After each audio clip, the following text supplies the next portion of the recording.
सभी को नमस्कार। आज की इस ऑनलाइन क्लास में आप सभी का स्वागत है। हम अध्ययन कर रहे थे भारत के संविधान की विशेषताएं। इसके अंतर्गत हम आज देखेंगे भारत के संविधान की प्रस्तावना। प्रस्तावना में हम देखेंगे कि भारतीय संविधान की मूल प्रस्तावना क्या है, प्रस्तावना में क्या क्या संशोधन हुए हैं। इसके साथ ही हम प्रस्तावना पर करेंगे विस्तृत चर्चा। तो शुरू करते हैं। प्रस्तावना। विश्व में सर्वप्रथम अमेरिकी संविधान में प्रस्तावना को सम्मिलित किया गया है। भारतीय संविधान की प्रस्तावना को उद्देशिका भी कहा जाता है।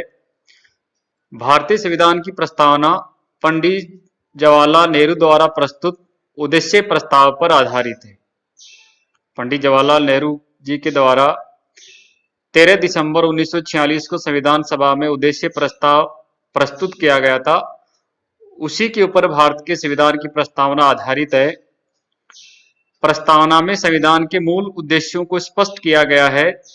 साथ ही संविधान के गौरवपूर्ण मूल्यों को संविधान की प्रस्तावना में रखा गया है। सर्वप्रथम हम देखते हैं संविधान की मूल प्रस्तावना। यानी जब संविधान लागू किया गया था उस समय भारत के संविधान की प्रस्तावना इस प्रकार थी। हम भारत के लोग भारत को एक संपूर्ण प्रभुत्व संपन्न लोकतंत्रात्मक गणराज्य बनाने के लिए तथा उसके समस्त नागरिकों को सामाजिक, आर्थिक और राजनीतिक न्याय, विचार, अभिव्यक्ति, विश्वास, धर्म और उपासना की स्वतंत्रता, प्रतिष्ठा और अवसर की समता प्राप्त कराने के लिए तथा उन सब में व्यक्ति की गरिमा और राष्ट्र की एकता सुनिश्चित कराने वाली बंधुता बढ़ाने के लिए दृढ़ संकल्प होकर अपनी संविधान सभा में आज दिनांक 26 नवंबर 1949 ईस्वी मिति मार्गशीर्ष शुक्ल सप्तमी संवत 2006 विक्रमी को एतद द्वारा इस संविधान को अंगीकृत, अधिनियमित और आत्मार्पित करते हैं। इस प्रकार ये भारतीय संविधान की मूल प्रस्तावना है। 42वें संविधान संशोधन अधिनियम 1976 के द्वारा प्रस्तावना में निम्न संशोधन किए गए।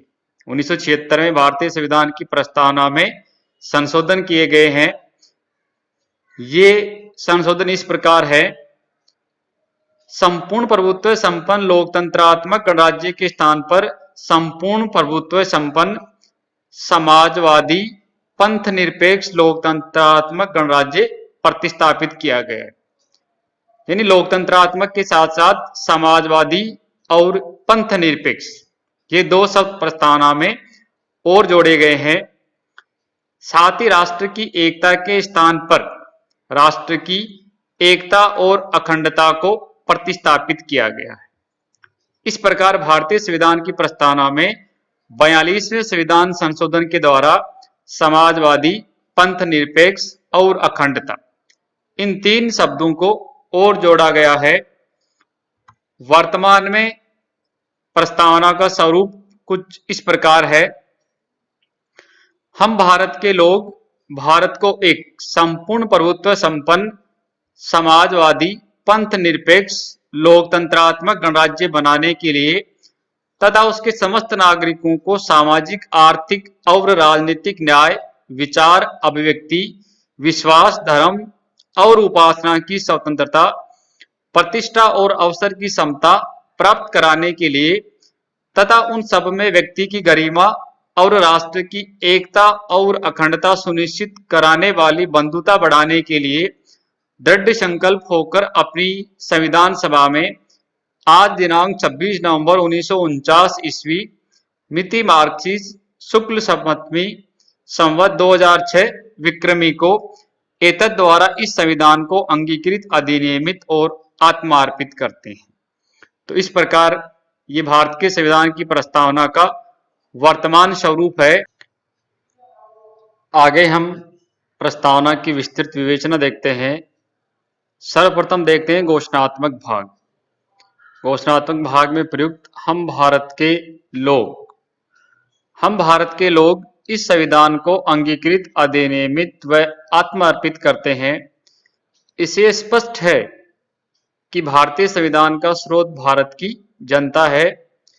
संविधान का निर्माण भारत की जनता ने अर्थात जनता द्वारा चुने हुए प्रतिनिधियों ने किया है।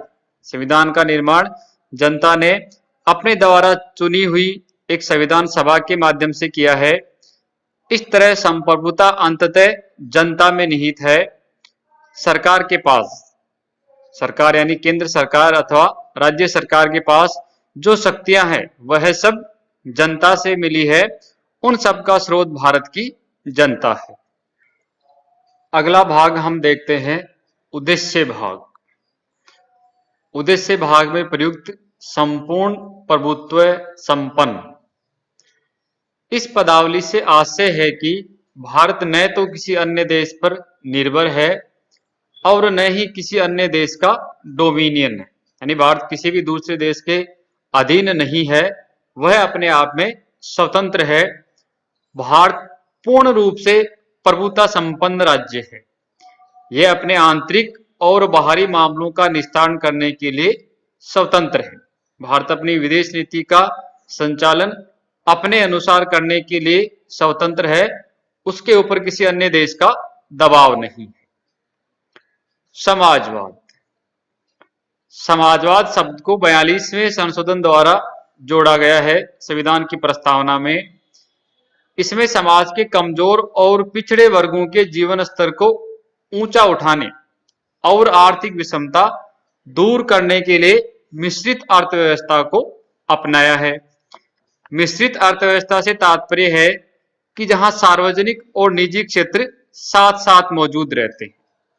भारत में समाजवाद का स्वरूप लोकतांत्रिक है, जिसमें सार्वजनिक व निजी क्षेत्र साथ साथ कार्य करते हैं, जबकि समाजवाद का दूसरा रूप साम्यवादी समाजवाद, जिसमें उत्पादन और वितरण के सभी साधनों का राष्ट्रीयकरण और निजी संपत्ति का उन्मूलन कर दिया जाता है। इस प्रकार भारत का समाजवाद एक मिश्रित अर्थव्यवस्था पर आधारित है। आगे है पंथ निरपेक्ष या धर्म निरपेक्ष। यह शब्द 42वें संविधान संशोधन अधिनियम 1976 द्वारा जोड़ा गया है। भारत धर्म के क्षेत्र में न धर्म विरोधी है न धर्म का प्रचारक, बल्कि वह तटस्थ है। अर्थात हमारे देश में सभी धर्म समान है और उन्हें सरकार का समान समर्थन प्राप्त है। सरकार किसी भी एक धर्म को प्रोत्साहित नहीं करती है, उसके लिए सभी धर्म समान हैं। अगला शब्द है लोकतंत्रात्मक। लोकतंत्रात्मक से पहले हम देखते हैं लोकतंत्र। लोकतंत्र के दो रूप हैं, एक प्रत्यक्ष लोकतंत्र और दूसरा अप्रत्यक्ष या प्रतिनिधि लोकतंत्र। प्रत्यक्ष लोकतंत्र का उदाहरण स्विट्जरलैंड है और भारत, ब्रिटेन, ये सभी अप्रत्यक्ष या प्रतिनिधि लोकतंत्र के उदाहरण हैं। अप्रत्यक्ष लोकतंत्र के भी दो रूप हैं, एक संसदीय और दूसरा राष्ट्रपति के अधीन। तो अप्रत्यक्ष में भारत में संसदीय लोकतंत्र है। लोकतंत्रात्मक शब्द से तात्पर्य है कि भारत में राज सत्ता का प्रयोग जनता द्वारा निर्वाचित प्रतिनिधि करते हैं और वे जनता के प्रति उत्तरदायी होते हैं। भारतीय संविधान सभी को सामाजिक, आर्थिक व राजनीतिक न्याय का आश्वासन देता है। अगला शब्द है गणराज्य। इसका अर्थ यह है कि भारत में राज्य का अध्यक्ष अर्थात राष्ट्रपति वंशानुगत न होकर निर्वाचित प्रतिनिधि होता है। लोकतांत्रिक राज्य व्यवस्था को दो वर्गों में बांटा जा सकता है, एक राजशाही और दूसरा गणतंत्र। राजशाही में राज्य का प्रमुख आमतौर पर राजा या रानी होता है और वह उत्तराधिकारिता के माध्यम से अपना पद ग्रहण करता है, जैसे ब्रिटेन। जबकि गणतंत्र में राज्य का प्रमुख प्रत्यक्ष अथवा अप्रत्यक्ष रूप से एक निश्चित समय के लिए चुनकर के आता है, जैसे भारत या अमेरिका। तो इस प्रकार से भारत का राष्ट्रपति है वह वंशानुगत न होकर के निर्वाचित प्रतिनिधि होता है। भारत के राष्ट्रपति का निर्वाचन अप्रत्यक्ष रूप से जनता द्वारा होता है, इसीलिए भारत एक गणतंत्र राज्य है। अगला भाग हम देखते हैं विवरणात्मक भाग, जिसमें सामाजिक, आर्थिक व राजनीतिक न्याय के ऊपर हम चर्चा करेंगे। तो सर्वप्रथम सामाजिक न्याय। सामाजिक न्याय का अर्थ है कि प्रत्येक व्यक्ति के साथ जाति, धर्म, वर्ण, लिंग, नस्ल या अन्य किसी आधार पर बिना भेदभाव किए समान व्यवहार। सभी नागरिकों को बिना किसी भेदभाव के समानता प्राप्त हो, अर्थात समाज में सभी नागरिकों के साथ समान व्यवहार किया जाए। सामाजिक न्याय की प्राप्ति के लिए संविधान में समानता का अधिकार प्रदान किया गया है, जिसके ऊपर हम आगे विस्तार से चर्चा करेंगे। आगे हम देखते हैं आर्थिक न्याय। आर्थिक न्याय का अर्थ है कि आर्थिक कारणों के आधार पर किसी भी व्यक्ति से भेदभाव नहीं किया जाएगा। आर्थिक न्याय की प्राप्ति के लिए संविधान के भाग 4 में राज्य के नीति निर्देशक तत्वों को शामिल किया गया है।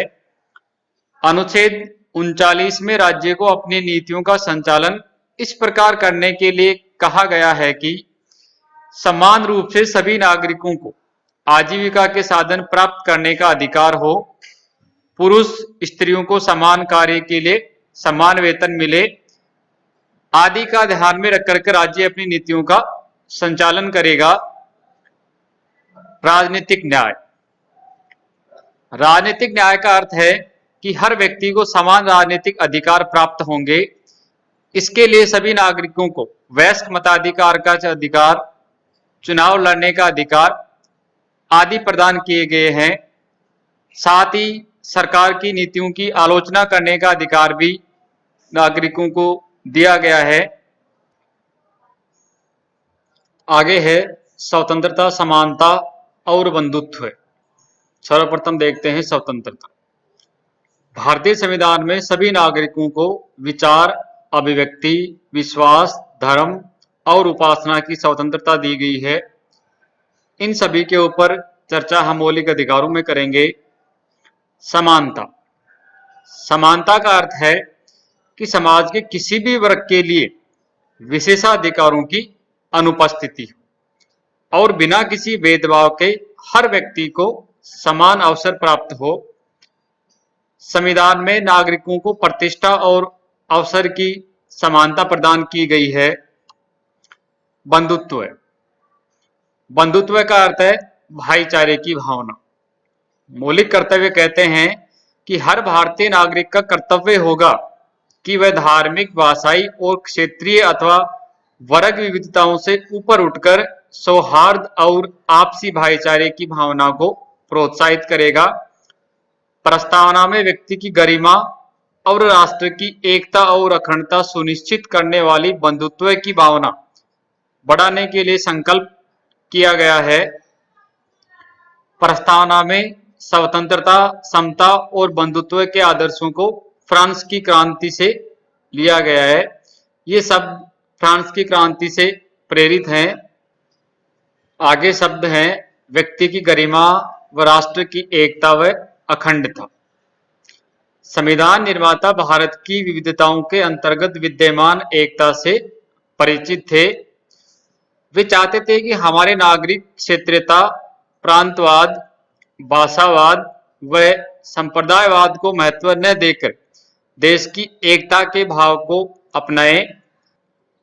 इसी भावना के अनुरूप संविधान के अनुच्छेद 1 में भारत का वर्णन राज्यों के संघ के रूप में किया गया है, जिससे स्पष्ट होता है कि राज्यों को संघ से अलग होने का कोई अधिकार नहीं है। राज्यों का अस्तित्व संघ के साथ ही है। उपयुक्त विवेचन के आधार पर कहा जा सकता है कि प्रस्तावना या उद्देशिका में संविधान के मूलभूत आदर्शों को दर्शाया गया है। इस प्रकार हमारा चैप्टर भारत के संविधान की विशेषताएं संपूर्ण होता है। इसमें कहीं भी कोई परेशानी आए तो आप कमेंट बॉक्स में लिखिए। धन्यवाद।